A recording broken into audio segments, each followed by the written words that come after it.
Mwaramutse neza mwese abanywanyi b'ibiganiro byacu aho muherereye hose mu bice bigiye bitandukanye. Turabaha ikaze mu kiganiro ca muri kino gitondo by'umwihariko kuri uyu wa kane kw'igenekerezo rya 12 ukwezi no kw'icenda umwaka wa 2024. Turabahaye ikaze kuri ino mboneshakure yacu ari nayo yanyu ya Burundi News TV, imboneshakure imwe rugende ibandanya kubashikiriza amakuru akomeye cane, amakuru bayihuta, amakuru abagaruka ku biriko biragenda biravugwa by'umwihariko mu bigendanye n'umutekano, politike, diplomasi ndetse n'ibindi bigiye bitandukanye. Tugaruka ku makuru akomeye cane abakomeje kugenda aravugwa cane cane hirya no hino kw'isi, aho tugaruka ku makuru yihuta by'umwihariko abaravugwa nga mu gihugu cacu c'u Burundi ndetse no mu bindi bice bigiye bitandukanye. Amakuru yihuta cane akomeza kugenda haradusomira nuko gushika ubu ngubu by'umwihariko aba FDLR bakomeje kugenda baratangura kwinjira nga mu gihugu cacu c'u Burundi. Ni mu nyuma y'uko rero hamaze imisi harakwirakwira inkuru zigiye zitandukanye ku mbuga ngurukana bumenyi zivuga yuko by'umwihariko mu bice bigiye bitandukanye by'umwihariko mu gihugu ca Republika Iharanira Intwaro Rusange ya Kongo aba FDLR batanguye kugenda barahunga. Hari amakuru avuga ko rero hari bamwe bahungiye mu bihugu bigiye bitandukanye mu nyuma y'uko hoba haramaze kugenda hamenyekana ko hari ibikorwa bimwe na bimwe byo gutangura guhiga by'umwihariko uyu muhari wa FDLR. Mu gihe rero by'umwihariko byamaze kugenda biramenyekana yuko mu gihugu c'u Burundi FDLR yoba ifise ijambo rikomeye cane ndetse by'umwihariko inahafise icubahiro nk'uko bizwi ko igerageza kujya gutoza abasoda ndetse by'umwihariko n'ugwaruka rubarizwa mu mugambo uri ku butegetsi uzwi nka CNDD-FDD. Bivuga ko rero nyiricubahiro Evariste Ndayishimiye yoba yaraganiriye mu nama ikomeye cane iherutse guhuza intumwa za Kongo by'umwihariko ziyobowe n'abategetsi bagiye batandukanye harimo n'izaturutse muri FLN ndetse na FDLR kugira ngo barabira hamwe uburyo boreba nyine ndetse n'uburyo bofashwa mu gihe batari bogabwaho ivyo bitero muri rusange. Amakuru avuga ko by'umwihariko bamwe mu basoda batanguye kugenda barambuka, bikaba byibonekeza n'abanyagihugu cane cane abaturiye intara ya Cibitoke nk'uko bikomeje kugenda bigaragara aho banyuze ku mupaka uhuza RDC ndetse n'igihugu c'u Burundi muri rino joro nk'uko bikomeje kugenda biravugwa. Ni amakuru by'umwihariko akomeje kugenda aratangazwa ndetse amakuru yihuta cane akaba anagaragaza yuko by'umwihariko bamwe mu basoda baje kugenda by'umwihariko barafatwa cane cane by'umwihariko hari amasanamu yafashwe abasoda bamwe banafise impuzu zigiye zitandukanye ziganjemo izo mu bwoko bwa AK47 ndetse n'izo mu bwoko bwa RPA nk'uko bikomeje kugenda biratangazwa. Byitezwe ko kandi aba basoda binjiye mu buryo bwa bwihishwa ariko bikaba byatanguye kugenda biramenyekana bari bazanywe by'umwihariko no kuba bihishe nga mu gihugu c'u Burundi, ariko kandi bakaba bazaba bafise n'akazi ko kumenyereza ibigendanye n'igisirikare ugwaruka rubarizwa muri CNDD-FDD cane cane rusanzwe ruzwi nk'imbonerakure nk'uko bikomeje kugenda biratangazwa. Hari amakuru kandi akomeje kugenda haravugwa by'umwihariko ariko cane cane ku munsi w'ejo, ngira ngo murazi neza ko twagarutse ku nkuru zakomezaga kugenda zigaruka ndetse zinavugwa ku bigendanye n'ingwano zikomeje kugenda ziravuza ubuhuha nk'uko amakuru akomeza kugenda aradusumira, ariko kandi andi makuru yihuta akaba akomeza kugenda arashimangira ndetse anagaragaza neza yuko by'umwihariko ibintu bikomeje kugenda birafata indi ntera mu gihe umuhari wa M23 waje kugenda fata icemezo gikomakomeye cyane, icemezo by'umwihariko cyo kwemera ndetse no kwinjira muri gahunda yo gufata umujyi wa Goma. Ni mu nyuma y'uko kandi uyu mujyi wa Goma usanzwe ari umujyi munini ukomeje kugenda ugaragaramo impfu zikomakomeye cyane z'abanyagihugu, ku buryo abanyagihugu bamwe na bamwe bakomeza kugenda ari bo bisabira yuko umuhari wa M23 woza gutabara cyangwa se woza kugenda urafata by'umwihariko abanyagihugu ukaba woza kugenda urabafata ukanabafasha muri rusange. Hari amakuru kandi akomeje kugenda agaragara ariko aravugwa muri Republika Iharanira Intwaro Rusange ya Kongo, Bwana Tshisekedi yaba yaraciye by'umwihariko ku mayange ahagaragaza ndetse akemeza neza yuko yoba ashaka kuganira n'uyu muhari wa M23 mu gihe ukomeje kugenda uramabiza icyuya, ariko kandi bikaba bishobora kuzofata indi ntera mu rwego kugira ngo uyu muhari ubasheho kuba we kwemera kuganira nawe nk'uko bikomeje kugenda biragaragara. Amakuru kandi akomeza kugenda aragarukwa turaza kugenda twibandaho cyangwa se turaza kugenda turagarukaho by'umwihariko mu bice bigiye bitandukanye byano muri Republika Iharanira Intwaro Rusange ya Kongo. Perezida Tshisekedi akeka ko abashaka guhungabanya RDC akeka ako rero by'umwihariko arakeka abashaka guhungabanya RDC mu mugambi wo gutorokesha imfungwa z'amakara nk'uko bikomeje kugenda biragaragara. Turagaruka kandi ku zindi nkuru zikomeje kugenda ziravugwa. Turabaha ikaze mwese abatwumviriza muherereye mu bice bigiye bitandukanye abatwumviriza by'umwihariko bari ngaha mu gihugu cacu c'u Burundi mu ntara zigiye zitandukanye turabahaye ikaze mu makuru yo muri kano gatondo abatwumviriza bari baherereye i Makamba Cankuzo Bururi ndetse na Kayanza by'umwihariko bari i Bujumbura za Gitega ndetse n'ahandi muri za Muramvya Cibitoke n'ahandi hose mu bice bigiye bitandukanye bigize igihugu cacu c'u Burundi turabaramukije twifuriza amahoro y'Imana cane abatwumviriza namwe muri ngaha mu bihugu byano ku mugabane wa Afrika nk'ibihugu by'ababanyi by'u Rwanda Congo by'umwihariko Uganda Tanzania Kenya ndetse n'ahandi turifuriza kumererwa neza cane abatwumviriza kandi muhereye mu bindi bice bigiye bitandukanye ku mugabane w'Uburaya Aziya, Australia, Amerika ndetse n'ahandi hose turifuriza ibihe byiza niba ari ubwa mbere ushitse ngaha rero kuri muno mbonesha kure yacu ane yanyu ya Burundi News TV byonda ko ahanditse sabone kugira ngo ucaronka amakuru n'ibiganiro byacu aho twibanda ku makuru akomeye cyane amakuru bayihuta akomeza kugenda aragaruka ndetse anavugwa mu bigendanye na politique diplomasi ndetse n'ibindi bigiye bitandukanye. Dore rero by'umwihariko amakuru yacu reka tuyatangurire nga muri kino gihugu c'u Burundi nk'uko bikomeje kugenda biragaragara canke nk'uko bikomeje kugenda biratangazwa mu nyuma y'uko kandi mu makuru yabanje by'umwihariko ku munsi w'ejo mu gitondo nagarutse ku nkuru yari ikomeye cane yakomezaga kugenda ivugwa ndetse inagaruka inashimangira yuko by'umwihariko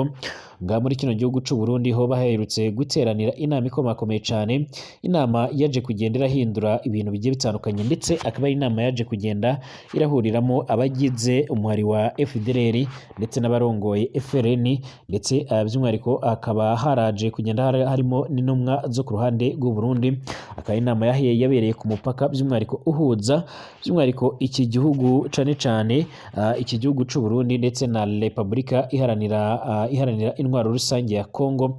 Amakuru yihuta akomeza kugenda aradusumira ndetse akomeza kugenda aradushikira avuga ko hemejwe yuko bamwe mu basoda muri FDLR bagomba gutangura kuzajya barinjira nga muri kino gihugu c'u Burundi buke buke mu nyuma yuko bamaze kugenda baratahura yuko baba bagiye gukorerwa operation zikomeye cyane.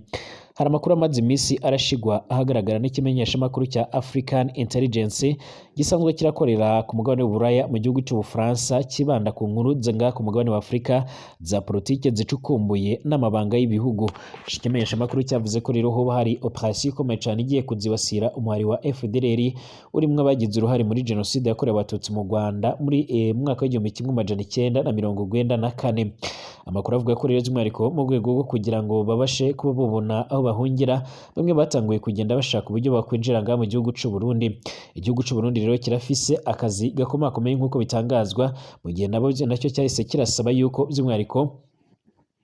baza ariko kandi bagatangura kugenda barahereza imyimenyerezo ya gisirikare cane by'umwihariko urwaruka ruzwi nka CNDD-FDD rubarizwa mu mugambwe CNDD-FDD ruzwi nk'imbonerakure. Amakuru azindutse arimo aravugwa cyane ugendeye ku masanamu ariko arahererekanywa ku mbuga ngurukana bumenyi arerekana ndetse akanagaragaza yuko by'umwihariko ngaha mu gihugu c'u Burundi batanguye kugenda barambuka. Hari bamwe mu basoda rero by'umwihariko baje kugenda baratera ubwoba abanyagihugu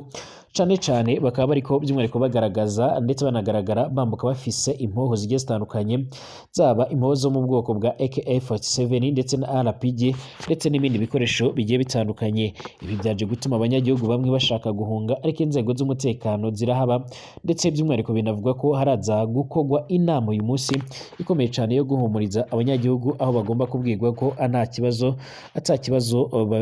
atakibazo by'umwihariko biteye nk'uko bikomeje kugenda abigaragara. Amakuru yihuta kandi akomeza kugenda by'umwihariko adusumira agaragaza neza yuko by'umwihariko igisoda cy'u Burundi ngo cyoba kigiye gutangura gukorana n'aba basirikare. Bivuga ko kandi General Neva yaba yaremeye kwakira abasirikare bo muri FDLR mu nyuma yuko yamaze kugenda atahura amakuru ko bari bamaze igihe bamwe barahawe imyimenyerezo n'abacanshuro basanzwe barakorera ngaha muri Republika Iharanira Intwaro Rusange ya Congo.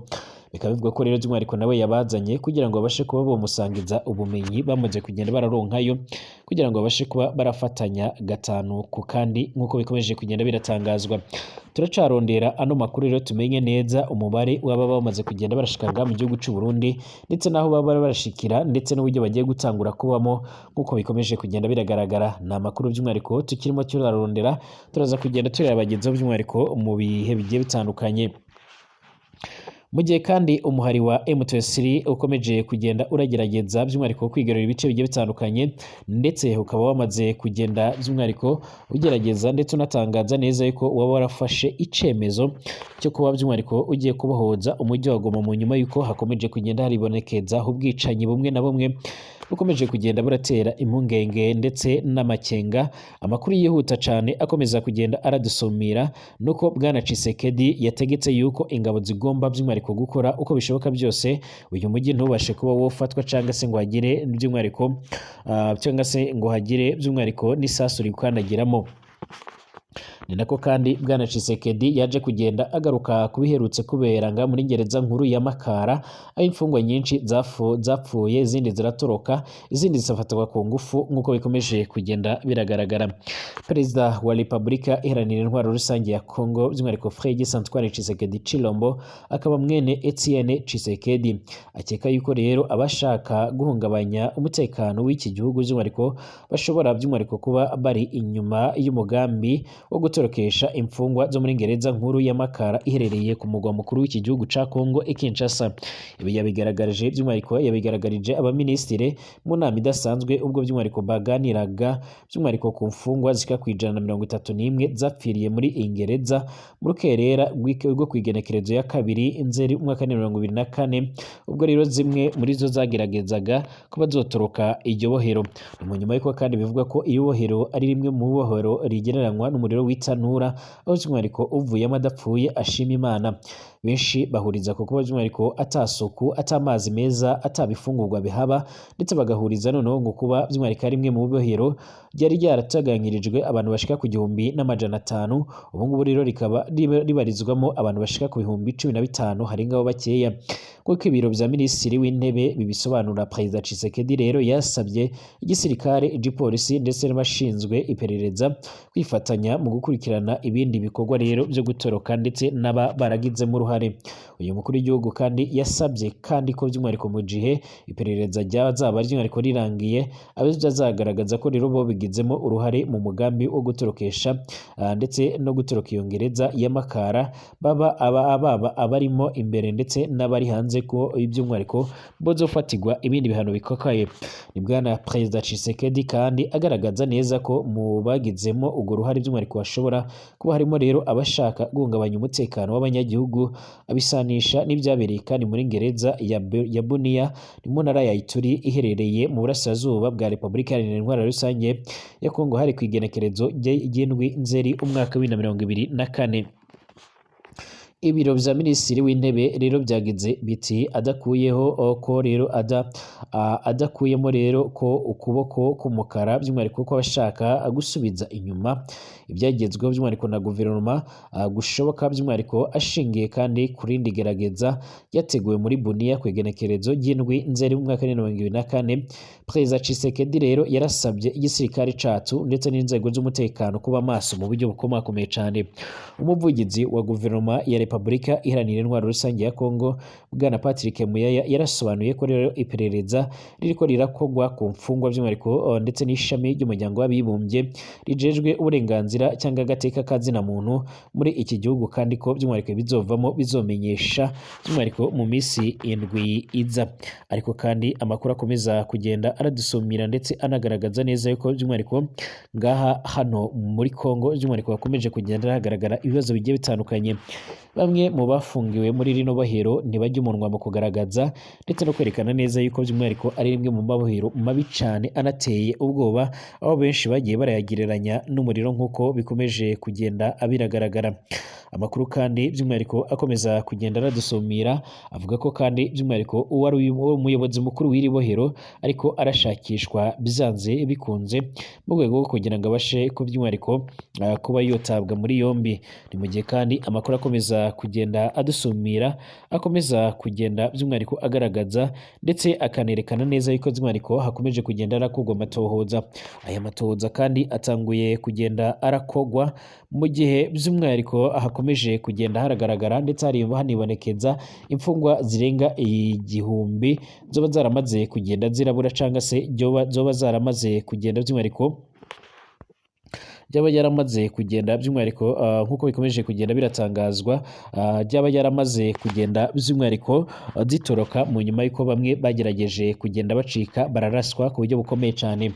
Nubwo byogenze bityo kandi inzego z'umutekano ndetse n'abayobozi bavuga ko atamfungwa n'imwe yabashije kuba yotoroka, ariko kandi ababikurikiraniye hafi bavuga ko ugereranyije abari bari mu ibohero ugakuramo abamaze kugenda bitaba Imana ndetse n'abagwaye ugahuza n'imibare igaragaza abasigaye, bakwereka ko rero imfungwa zishika ku 1000 cirenga ziba zaramaze kugenda zitoroka muri rusange, akaba ariho barashakishwa aho zoba ziherereye. Minisitiri w'umutekano wa Tanzania yitwa Hamadi Masauni ku igenekerezo rya 11/01/2024 yasabwe kwegura ubwo yarari mu kiriro cya Mohamed Ali Kibao rero wari umwe rero mu banyamabanga bishaka Chadema ritavuga rumwe n'ubutegetsi bwa Madame Samia Suluhu Hassan. Umurambo wa Kibao rero wabonetse mu gace rero ka Unino Tegeta rero gaherereye mu mujyi wa Dar es Salaam ku igenekerezo 8/01/2024. Chadema kandi yemeza ko mbere yo gupfa rero yabanje gushimutwa n'abashinzwe umutekano arakubitwa ndetse amenwa aside mu maso nk'uko biriko biratangazwa. Perezida wa Tanzania Madame Samia Suluhu Hassan kandi yaramaganye abari inyuma y'urupfu rwa Kibao, by'umwihariko amenyesha abo muri icyo gihugu ko by'umwihariko yasabye inzego zijejwe iperereza kumuha amakuru arambuye kuri uru rupfu rw'abandi ndetse n'abandi bagize uruhare muri urwo rupfu rw'uyu mugabo. Yagize ati ndategetse inzego zijejwe iperereza ndetse n'amatohoza kumpa vuba vuba rero bishoboka amakuru arambuye kuri iki kintu kibabaje cyane ndetse n'ibindi bimeze nkacyo. Igihugu cacu kigendera kuri demokarasi kandi buri munyagihugu afise uburenganzira bwo kubaho ndetse no kubaho uko ashatse. Ubwo Minisitiri rero Musauni yagezaga ijambo ku bitabiriye rero ico ciriyo, imbaga y'abari bahari by'umwihariko yaragerageje kumuhagarika, by'umwihariko imusaba kwegura hamwe rero n'umuyobozi mukuru wa polisi ibashinza rero kutagira icyo ibakora rero kwishimutwa rikomeje kugenda riribonekeza ngaha muri kino gihugu ca Tanzania. Godbless Lema rero uyobora Chadema rero mu majyaruguru ya Tanzania yabwiye Masauni rero ati minisire ndagusabye kutazongera kwitabira iciriyo cy'uwashimuswe ndetse n'uwashimuswe muri kutubabaza cyane. Ati ndatekereza ko rero mu nyuma y'ijambo rya perezida ejo rero wowe umuyobozi wa polisi ndetse n'abandi bayobozi mwakabaye mwegura byanze bikunze. Visi perezida w'ishaka ICT rero Wazalendo muri Marinalda Isihaka rero Machingita yunze mu gihe Lema agaragaza neza yuko abanyagihugu bahangayikishijwe n'ibitewe nuko rero inzego zijejwe umutekano zirimo polisi zananiwe kurinda umutekano w'abanyagihugu bose muri rusange. Perezida wa Chadema kandi Freeman Mbowe yarasabye abitabiriye iciro kwihangana ndetse bagategereza Minisitiri Masauni rero akarangiza ijambo ryiwe by'umwihariko mu rwego rwo kugira ngo babashe kuba botuza. Ngaha muri kino gihugu kandi gisanzwe kiragendera kuri demokarasi mu buryo bukomakomeye cyane, ariko kandi bivugwa yuko ubu ngubu gikomeje kugenda kirahura n'ibibazo bigiye bitandukanye, cyane cyane ibibazo by'umutekano muke nk'uko amakuru akomeza kugenda aradusumira canke amakuru akomeza kugenda by'umwihariko aradushikira muri rusange. Icakora bivuga ko bishobora kuba byotanga umusaruro cyangwa se byogira icyo bikora mu gihe Madame Samia Suluhu Hassan akomeje kugenda agaragaza ndetse akerekana neza yuko by'umwihariko nawe afise impungenge ndetse by'umwihariko akwiye by'umwihariko ko yogera ibishoboka byose kugira ngo abashe kuba yoca ibyo byose biriko biraba. Ni mu gihe iki gihugu ca Tanzania by'umwihariko cyari gisanzwe kirafatwa nk'intangarugero, ariko kandi akaba ari na kimwe mu bihugu byabashije ko byorungika ingabo nga muri Repubulika iharanira intwaro rusange ya Kongo. Mu gihugu ca Kenya kandi abagenzi bakomeje kugenda bumira ku kibuga k'indege mpuzamahanga cya Kenya kiherereye i Nairobi mu mugwa mukuru w'icyo gihugu cyitiriwe Jomo Kenyatta. Amakuru yihuta ugendeye ku masanamu ndetse n'amavideo arimo aranyuranyuranamo ku mbuga ngurukanabumenyi arerekana bamwe mu bagenzi bari kuri icyo kibuga biteguraga kuba bogenda, abo by'umwihariko bakomeje kugenda barahura n'ibibazo bikomakomeye cyane. Amakuru yihuta akomeza kugenda aradusumira agaragaza bamwe mu bagenzi bajyamye barambariye ku kibuga cy'indege. Ibi byose akaba ari bimwe mu bintu biriko biragenda biragaragaza ndetse biranerekana yuko by'umwihariko nga muri kino gihugu uko byagenda kose abari mu myerekano bashobora kuba batagira ico bakora muri rusange. Amakuru yihuta adafise ivumbi na gatoya arerekana ndetse akanagaragaza neza yuko by'umwihariko muri iki gihugu ca Kenya haba haramaze kugenda arafatwa icemezo cy'uko ikibuga c'indege cyitiriwe Jomo Kenyatta cyagiye kukodeshwa imyaka ishika kuri 30 na kompanyi z'Abahinde. Ni umwe mu migambi rero by'umwihariko itigeze iranezeza bamwe mu bakozi babarirwa mu bihumbi basanzwe barakora kuri icyo kibuga c'indege, aho bakomeza kugenda bagaragaza neza yuko bishobora kuba byotuma haba ibura ry'akazi ku banyagihugu benshi, ndetse akaba hakibonekeza n'ibindi bibazo bigiye bitandukanye. Hakomeje kuba imyerekano ikomakomeye cyane ndetse inateye inkeke abatari bakeya, ndetse by'umwihariko hakaba ariko haranavugwa ndetse hanagaragara nuko yuko by'umwihariko ibintu bikomeje kugenda biragaragara bishobora kuzatuma uyu Dr William Ruto Samuel arongoye iki gihugu ashobora kuba yovanwa ku butegetsi. Mu minsi mikeya iheze rero by'umwihariko urubyiruko cyangwa urwaruka rumwe na rumwe rwendaga kumuhitana, aho rwamusabaga yuko agomba kuva ku butegetsi byanze bikunze. Ni mu nyuma y'uko rero batumvikanaga ku ngingo zigendanye no kuzamura umusoro bitewe na crise iki gihugu gikomeje kugenda kirabamo muri rusange. Ariko kandi Dr William Ruto Samuel yaje kugenda asaba yuko ibyo bikorwa byohagarara, ndetse kugeza amagingo aya ngaya akaba yaje kugenda asabwa kongera kweguzwa byanze bikunze akaba yova ku butegetsi. Ni mu gihe abanyagihugu kandi bakomeje kugenda babona ibintu ukundi kundu bitandukanye n'uburyo by'umwihariko abategetsi babibona, akaba niyo mpamvu hakomeje kugenda haribonekeza imyerekano ikomakomeye cyane.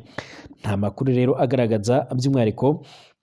niba hari uwaba yakomerekeye cyangwa se yapfiriye muri iyi myerekano. Icyakora amakuru yihuta ndetse n'amavideo bigaragaza polisi ikomeza kugenda ihangana ndetse no kuburizamo iyo myerekano, ariko kandi by'umwihariko bikaba byaje kugenda biraba iby'ubusa muri rusange. Ndabashimiye ko mubana natwe makuru n'ibiganiro byacu, twongere gusubira mu masaha ari imbere turebera hamwe amakuru akomeje kugenda aravugwa.